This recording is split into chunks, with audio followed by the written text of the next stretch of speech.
first day at work will mainly be about settling in. It will likely start in the HR department, but make sure to check in with your hiring manager a few days before you start so you know when he or she expects you at your desk. HR generally sets up an office tour to let you know where you'll be working and helps you with your pay, tax, and benefits paperwork. This is called onboarding and might involve some training as well. In that first day paperwork, you might also see a non-disclosure or non-compete agreement. These are commonplace in technology firms where institutional knowledge and ideas are very valuable. Employers generally don't want such information shared with competitors or the public. But any employer can ask you to sign one or both, so you should understand what they are.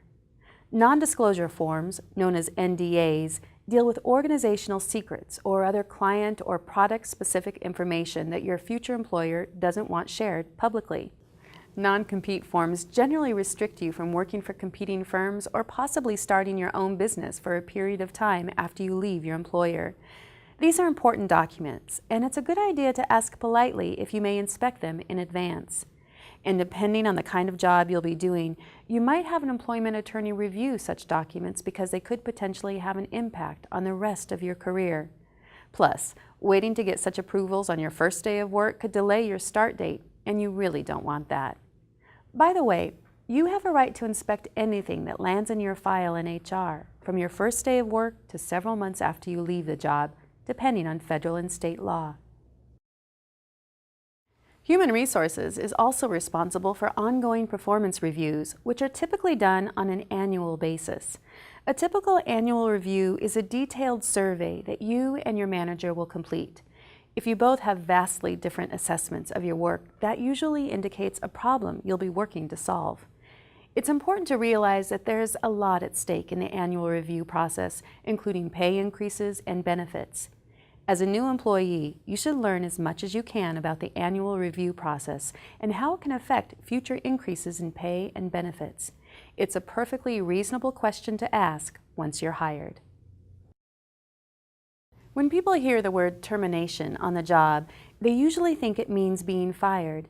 In an HR context, it covers all the potential reasons an employee might leave an employer, voluntarily or involuntarily. When you leave an employer for any reason, you'll be handed paperwork that, among other things, requires you to sign your reason for termination. If you sign, that means you agree with your employer's specific reason for your departure. Why is this important? Because employers do talk to each other, and that official reason for your departure may affect your career positively or negatively if it's shared.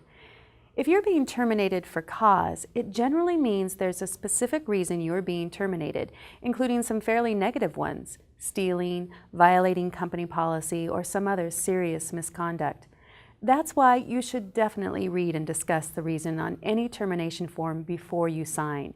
And if you do have questions or concerns, you should ask to delay your signature until you consult an employment attorney.